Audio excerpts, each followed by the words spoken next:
नमस्कार दोस्तों। कोरोना के कारण 3 महीने से घर बैठकर आप परेशान तो अवश्य हो गए होंगे। परेशान होना स्वाभाविक भी है, क्योंकि एक तरफ काम धंधा बंद हुआ, लोगों से मिलना जुलना बंद हुआ, पार्टियां शादियां बंद हो गई और बिना किसी काम के घर में बैठे बैठे अब बोर हो गए।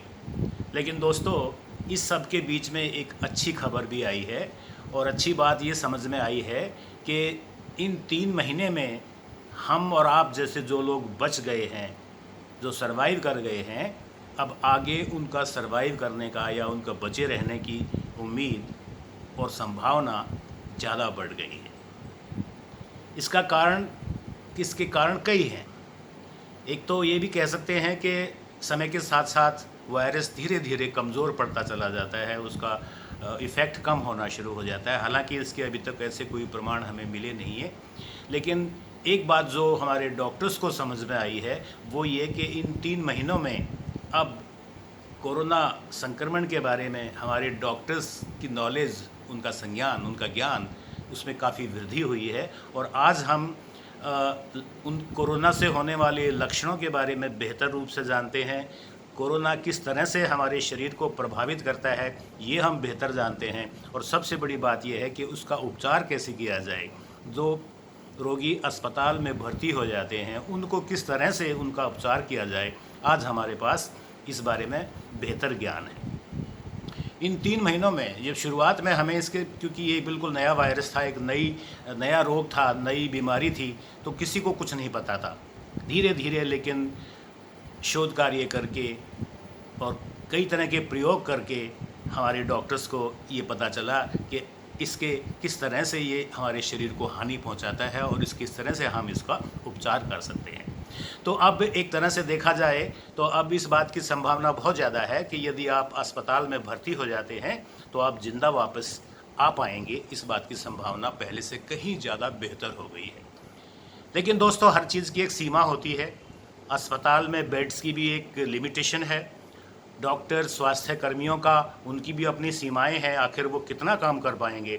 इसलिए बहुत ही ज़रूरी है, अत्यंत आवश्यक है कि हम अपने आप को संक्रमित होने से बचाएं, यानी अस्पताल जाने की, भर्ती होने की, एडमिट होने की नौबत ही ना आए। और इसके लिए आपको क्या करना है ये आप अच्छी तरह जानते हैं, क्योंकि अभी तक ना कोई दवा बनी है ना वैक्सीन। कोरोना से बचने के उपाय हैं वही 3 जो आपको पहले भी बताए गए हैं।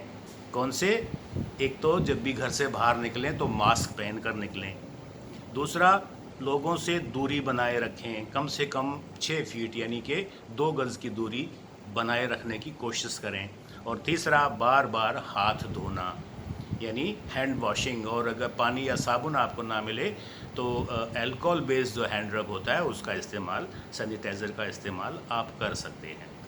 अब हैंड वॉशिंग के बारे में तो हम आपको पहले बता चुके हैं किस तरह से हमें हाथ धोना चाहिए पानी और साबुन से, जिसके 6 स्टेप्स मैंने आपको बताए थे। आपको याद होंगे, नहीं भी होंगे तो मैं एक बार दोबारा से आपको बता देता हूँ। इसको नाम दिया गया था सुमन के, यानी हाथों पे साबुन लगाने के बाद सुमन मतलब सामने, यू उल्टा ऊपर की तरफ, एम मुट्ठी, ए अंगूठा और एन नेल्स या नाखून और के कलाई।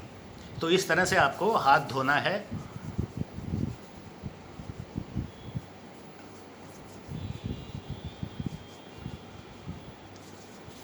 इस तरह से अगर आप इन 6 स्टेप्स में अगर आप हाथ धोएंगे तो आपका जो हैंड वॉशिंग है वो बिल्कुल प्रॉपर होगा और उसमें आपके हाथों पे कहीं भी वायरस नहीं टिकेगा। लेकिन अगर आपको ये याद ना भी रहे और ऐसा नहीं भी कर पाएँ तो चिंता की बात नहीं, खाली हाथ धोने से, साबुन लगाकर हाथ धोने से ही आप कोरोना से मुक्ति पा सकते हैं। तो ये तो हुई बात जो हम आपको अभी तक बता चुके थे, लेकिन इसमें सबसे महत्वपूर्ण बात है कि मास्क पहनना, क्योंकि मास्क आपको संक्रमित होने से बचाता है। अब मास्क को किस तरह से ठीक से पहना जाए ये अत्यंत आवश्यक है, ये जानना बहुत ही ज़रूरी है। लेकिन ये हम बताएंगे आपको एक ब्रेक के बाद, यानी कि अगले वीडियो में।